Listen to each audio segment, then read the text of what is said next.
Welcome to the 1994 British Touring Car Championship.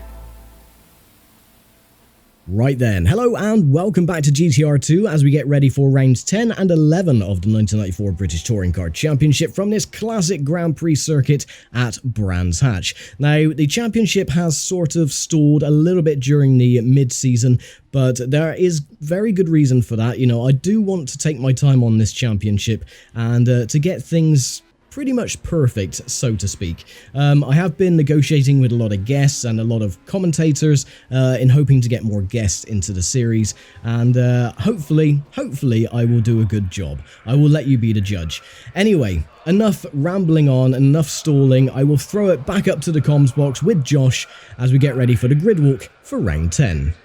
So after what feels like an eternity, the RAC Auto Trader British Touring Car Championship returns to Brands Hatch Grand Prix circuit in Kent nonetheless for a double-header race weekend. A circuit that promises so much drama and excitement, I cannot wait to see what unfolds. Let's take a look and see how the drivers line up for round number 10, of course, based on their qualifying performance.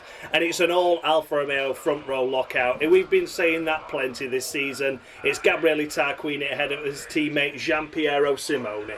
Alongside on row number 2, it is the first of the BMWs, that's Steve Soper in his 3 Series, and he has John Cleland alongside him, the first of the Cavaliers for company. Row number 3, and it's the second of the BMWs, Joachim Winkelhock, and he has Alan Menu in his Renault Laguna. Tim Harvey commences row number 4, he has Will Hoy in the first of the Toyota Carina E's alongside him. And on row number 5, it is David Leslie in the Mazda Exedos. He has Jeff Allen, John Cleland's teammate, alongside. It's an all Mondeo lockout on row number 6. It's Paul Radisich ahead of his teammate Andy Rouse. And on row number 7, it's Julian Bailey and the first of the Volvo 850s in Rickard Rydell. Row number 8, it's Patrick Watson, the first of the independents, James Thompson, both in 405s. Row number 9, it is Jan Lammers and Dan Bartlett, an all Volvo 850 affair there. And on row number 10, it is James Kay, another independent. He has Keith O'Dore in the Nissan Primera alongside. Row number 11, it's Eric van der Poel and Eugene O'Brien in the Nissan Primera and Peugeot 405.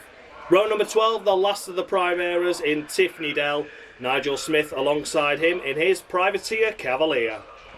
Chris Goodwin in another Privateer Cavalier, he has Amish Irvine alongside him for company.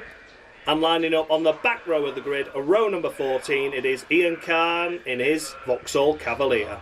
All that remains for me to do now is to hand you back over to Dan for the start of the race and race commentary.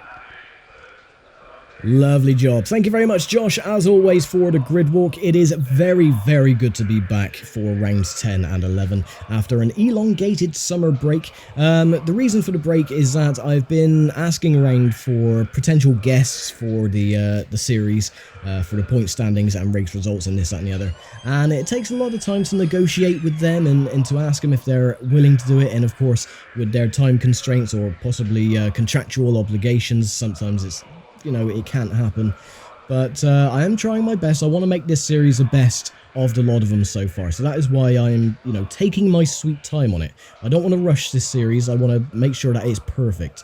So if it runs into next year, it runs into next year. Can't do anything about that. But anyway, not a bad qualifying performance though from the Volvo squad. We're all starting in a nice little bunch with consistent lap time as well for 1:39. So. But we'll see anyway. So after a very long break, round 10 of the 1994 British Touring Car Championship is underway and bogged down at the start, to be expected with the weight of this car. So I am just going to take it steady for the first couple of laps, just get my rhythm.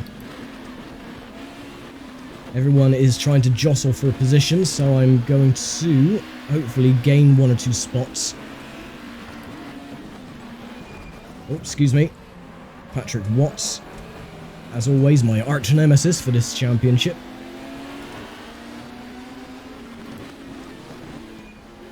And then getting caught up with Rydell and Rouse.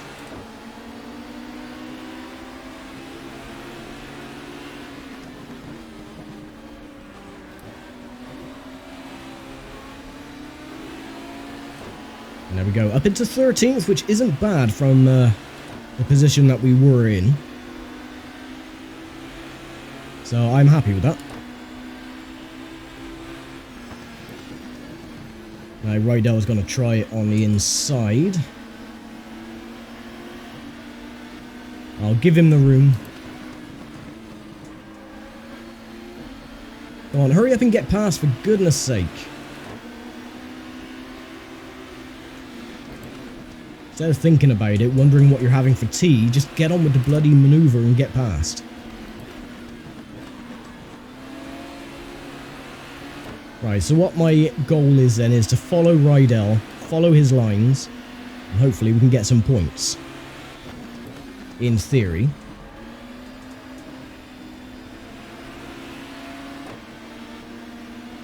But anything can happen. 18 laps is the race distance, now 17 laps.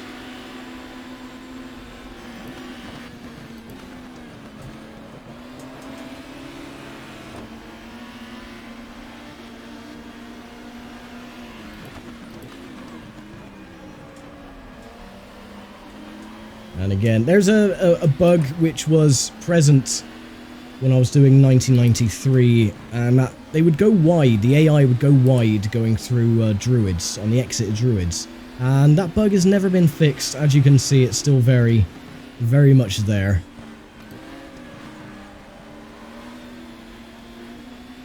And the understeer characteristics of the car is still there as well.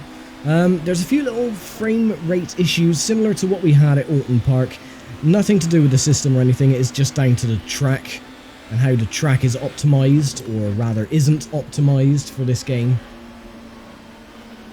So yeah, nothing I can do about that, so if you see a few little frame skips here and there, not my fault, unfortunately.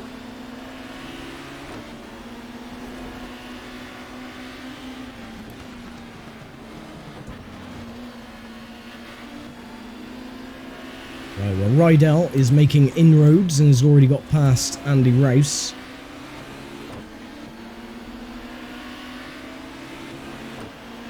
I'm going to be the proverbial cork in the proverbial bottle and have a trolley train behind me because of the sluggish nature of the Volvo. Or my Volvo, at least.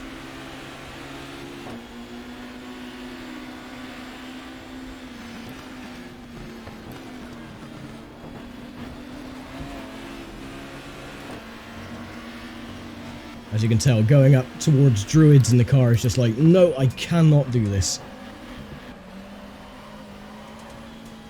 And just really struggles to try and get up a small incline.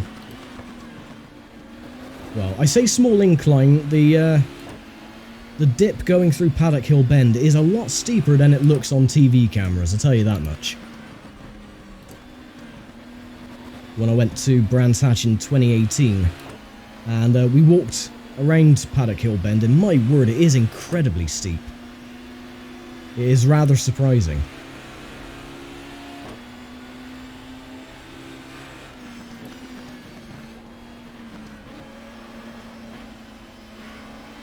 So yes, if you're wondering why I'm taking these corners a lot more cautiously than you should, then it's because I really do not like this circuit.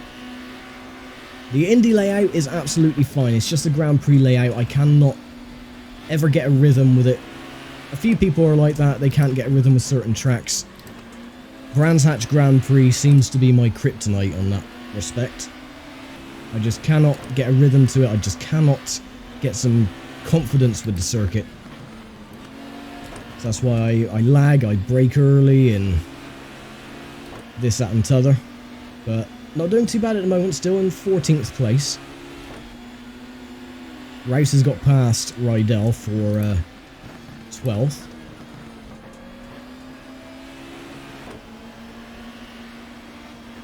And again, the car just struggles to get up the hill.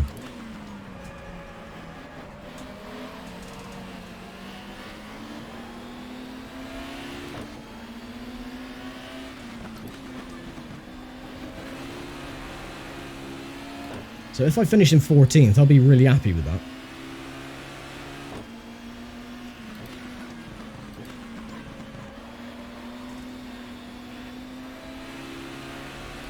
But anything can happen. We're only on lap 4 of 18.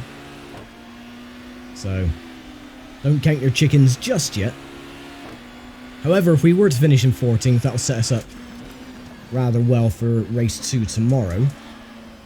With a good top 15 starting spot.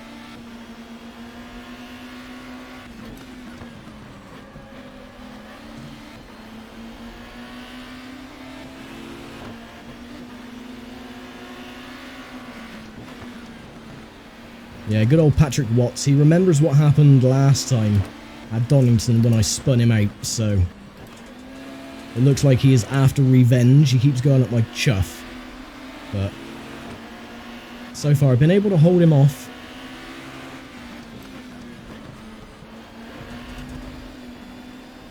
So we rattle over the curbs.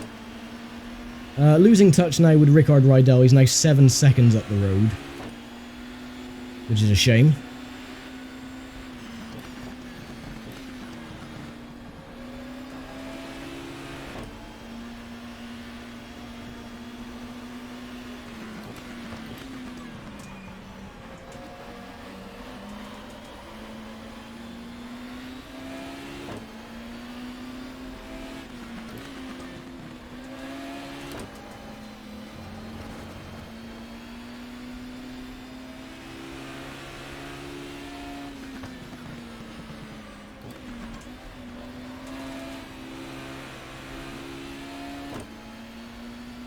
Okie dokie.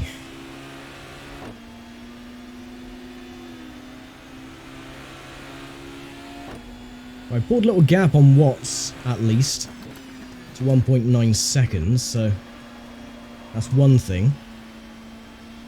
Gives us a little bit of breathing room. So if we were to make a mistake, we'd have a little bit of opportunity to gather it back up without Watts passing us.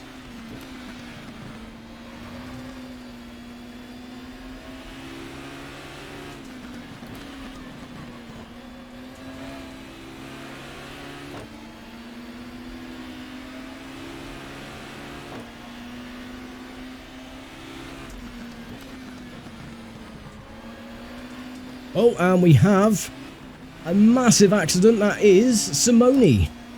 Simone has had a colossal incident. The car is in flames coming out of clearways.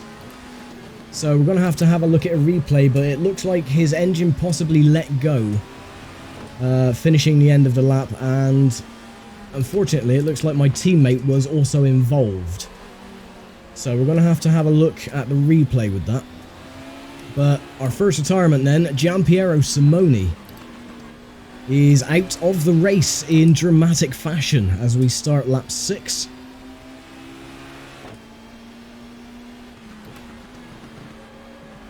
So, no idea what happened or who instigated that incident, but unfortunately it has left Simone's car crumpled in the middle of the circuit. Well, not now, it's been taken to the pits. Because this is a dimension where magic is infused with the circuit, so cars that do retire just pop back into the pits.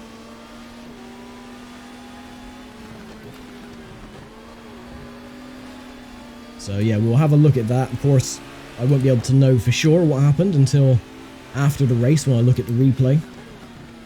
But that is a massive blow for the Alfa Romeo team, who looked very strong at the start of the season and then have seen their championship lead, you know, disintegrate with the BMWs. So they're not going to be happy with that regarding the Drivers' or Manufacturers' Championship.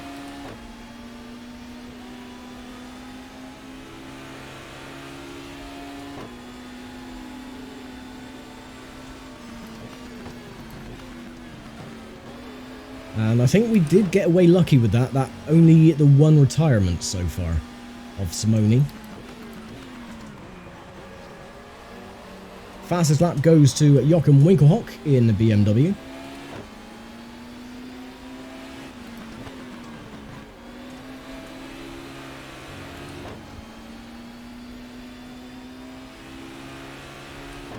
Yeah, so the Alfa Romeo seem to be on the back foot when it comes to this season.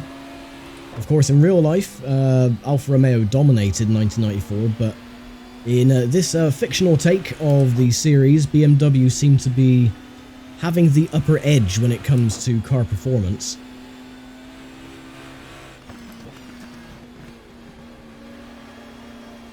And I think I'm slowly getting used to the track. Starting to gain a little bit more confidence with the circuit. Saying that, almost went off into the grass.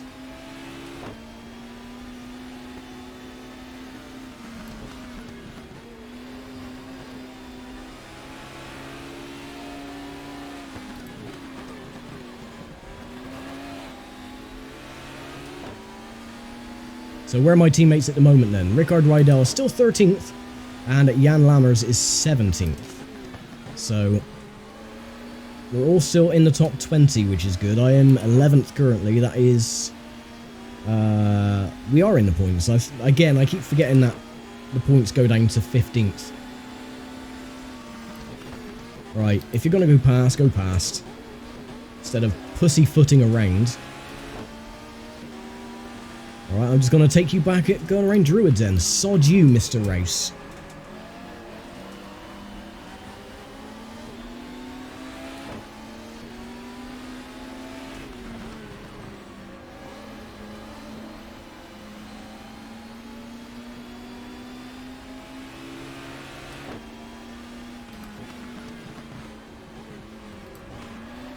Of course, the real-life British Touring Car Championship has finished its climax at Brands Hatch Grand Prix as well this past weekend, and a massive congratulations to Tom Ingram for securing his first British Touring Car Championship title. Very well deserved. I am quite a fan of Tom Ingram. I like his little commentaries that he gives to David Addison and Tim Harvey on the warm-up laps. He always finishes his little interview with "Love you," and it is incredibly funny. And he is a very well-deserved champion. So yeah, many congratulations to Mr. Ingram. He will never watch this video, but congratulations all the same.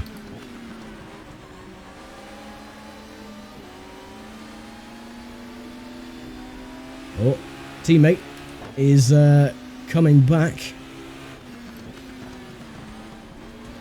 Mr. Rydell.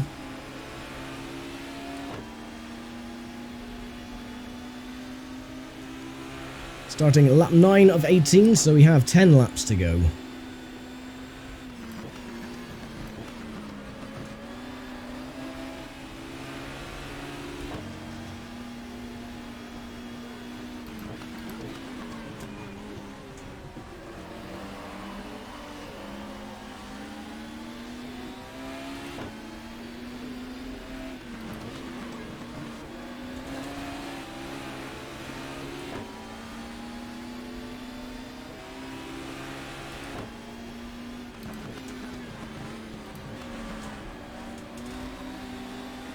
So the BMWs of Soper and Winkelhock are still hounding the Alpha of Tarquini at the moment.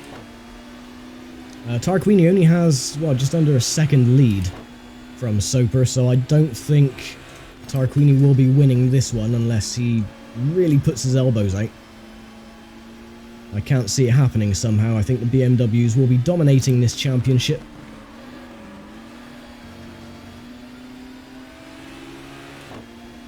Unless I can possibly play around with the parameters to make it a bit more realistic.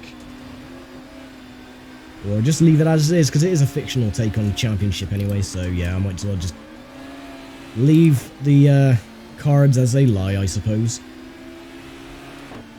Right, Rydell is coming back onto my chuff.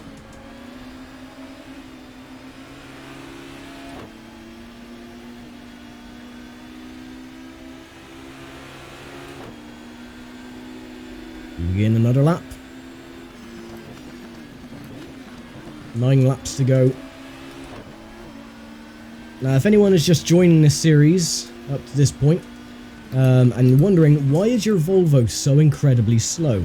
Well, that's because I've added an extra 300 or so kilograms of weight to the car to slow myself down, because I've needed to have a brand new tyre for the car to give me the grip needed to race, pretty much.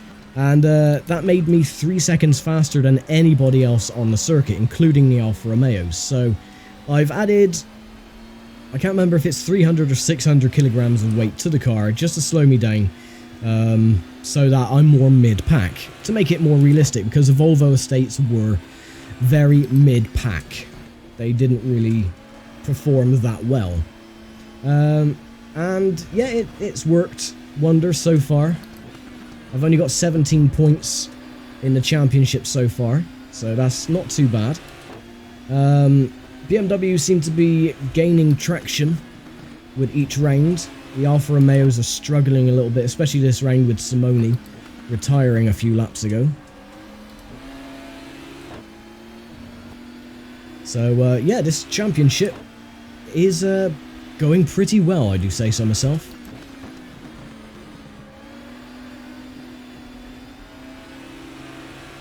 I will try and keep Rydell behind me though. I do want to get the top honours for the Volvo team. He is going to try and dive on the inside though.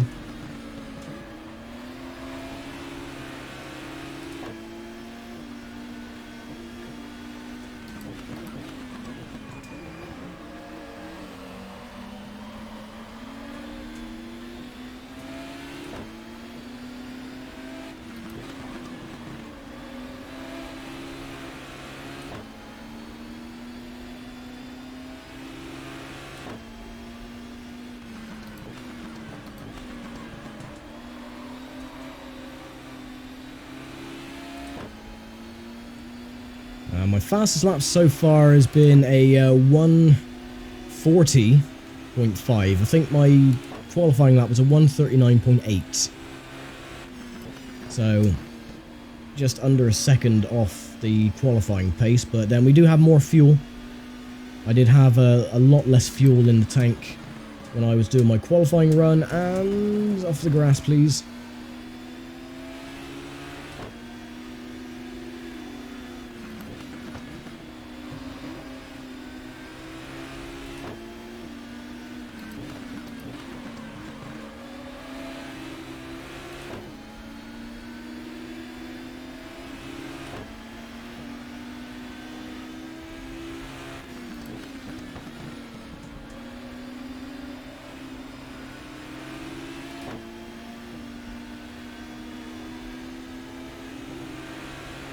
And another lap in the books.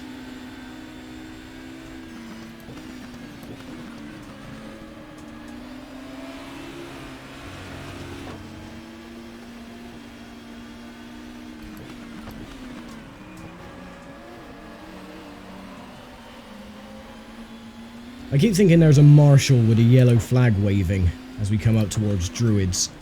But no, I think it's just a little marker on the side of the circuit. Always looks like a little yellow flag being waved though.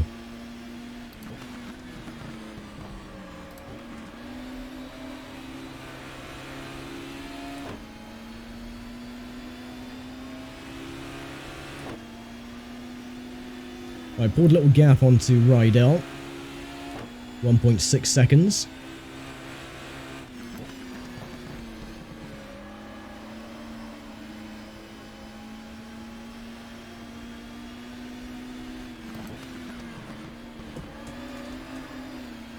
Tires are starting to go off a little bit. Not a huge amount, but they are starting to wear. I can feel them. They're starting to feel a little bit spongy, if you know what I mean. Very greasy.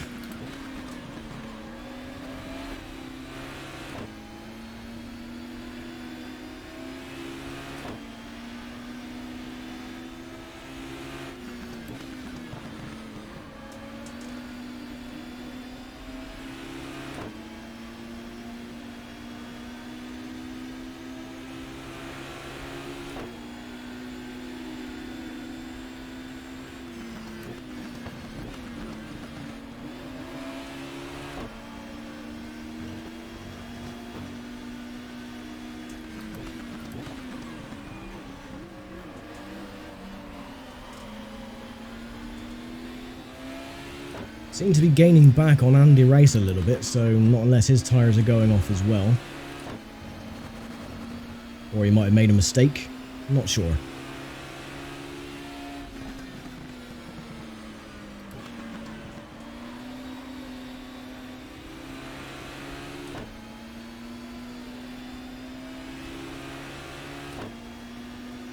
I will say the attrition rate for this race has been rather minor.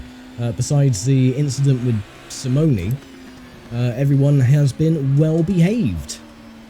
So I'm very pleased with that. And saying that, and I go wide. It's okay. Just missed my braking opportunity just a tiny little bit.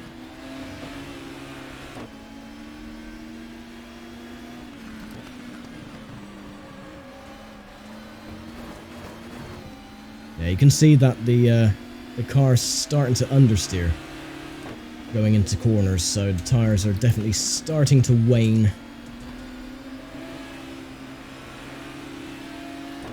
Having to put in more steering application into the corners. But it's fine, we're coming to the closing stages of this race now anyway. 5 laps to go.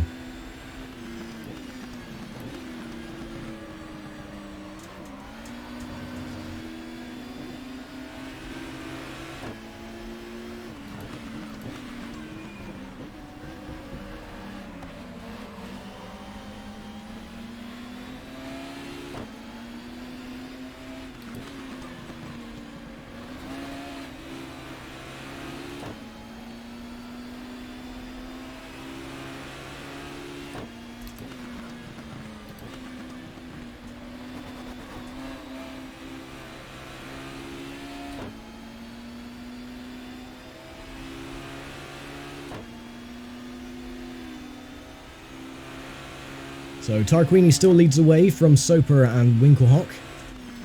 So he is definitely getting his elbows out to hold the BMW duo back to, with any luck, take another victory for the Alpha team. Again, I've gone wide. It's that corner, because it's slightly off cambered, it just catches me off guard.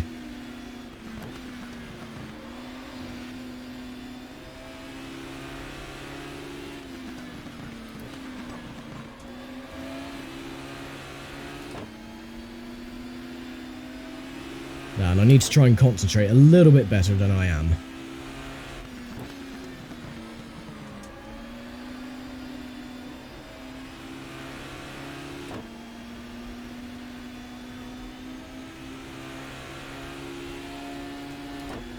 Four to go.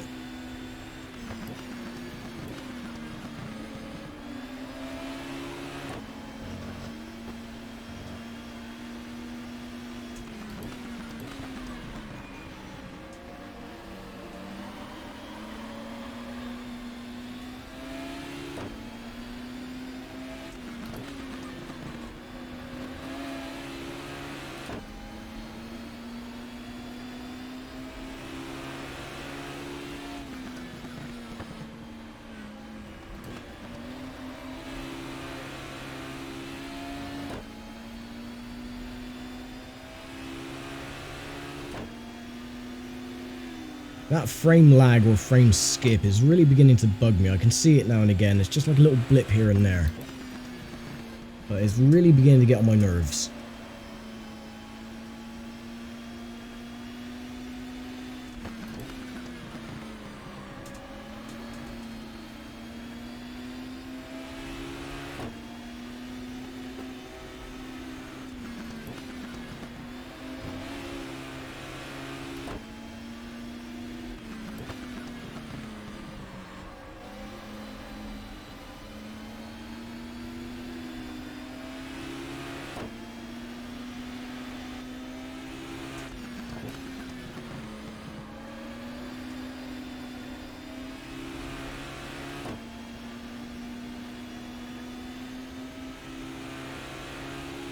Three laps to go.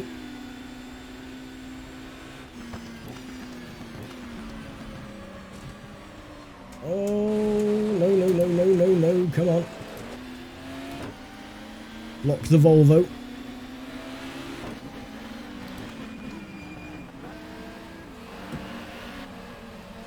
I was lucky we did have that little cushion between myself and Rydell, and one of the Carinas has gone off at the back on the exit of Druids. I think that might have been Julian Bailey.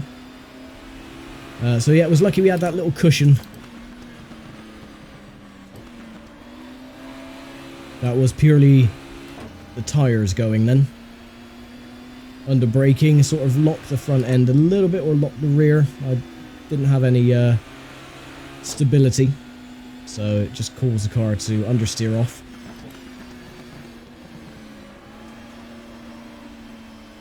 You can hear the tyres screeching as well.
Okay, brought a 3-second gap between myself and Rydell.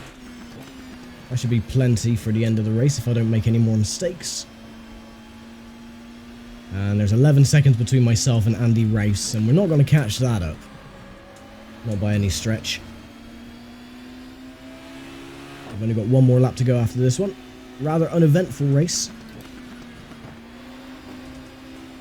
But guaranteed all the excitement will probably be in tomorrow's race. Who knows?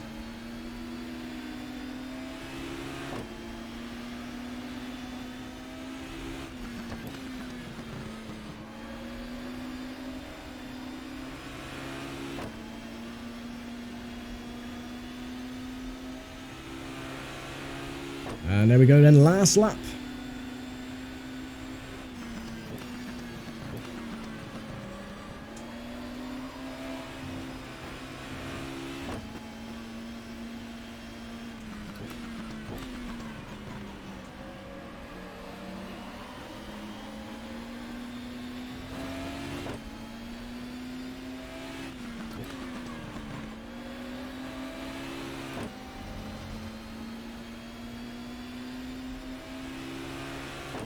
Yeah, it seems like everyone's tyres are going off now. 5 seconds is the gap between myself and my teammate.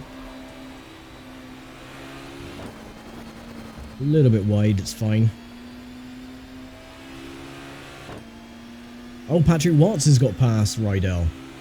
So, my arch nemesis for the season is right behind. And I think we're going to get some points for this, so that's not too bad. I'm always welcome to some points. So, the leaders have already crossed the start-finish line. Gabriele Tarquini is one. Steve Soper and Joachim Winkelhock are the top 3 steps of the podium. And it's just this last couple of corners to go as the car splutters out of the corners.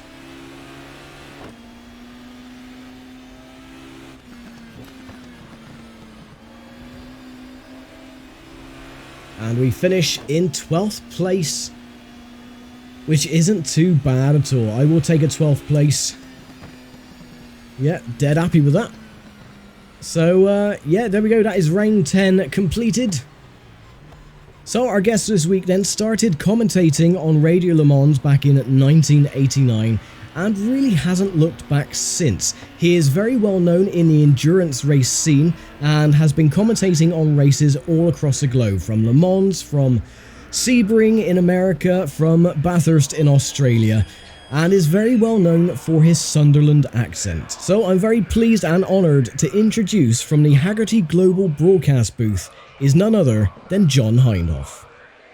Tarquini takes the Saturday race here on the Grand Prix circuit at Brands Hatch, ahead of the BMW twins. Steve Soper ahead of Joe Winkelhock, with John Cleland in 4th position for Vauxhall, Renault's Tim Harvey in 5th, and the Toyota of Will Hoy making up the top half dozen. In the Saturday Total Cup for privateers here at Brands Hatch on the Grand Prix circuit, it's Yorkshireman James Thompson who takes the victory in the wondrous 405 MI16 from Peugeot. James Kay for Toyota, and the Any Handbags car in 2nd ahead of the Vauxhall of Chris Goodwin. Another Cavalier in 4th, Nigel Smith. Hamish Irvine in the BMW in 5th, and yet another Cavalier in 6th position. That's Ian Khan. So that wraps up the racing action for Saturday then, and myself, Josh and John will be back again tomorrow for round 11 of the 1994 British Touring Car Championship. So thank you very much for watching as always, and we'll see you all tomorrow. Bye for now.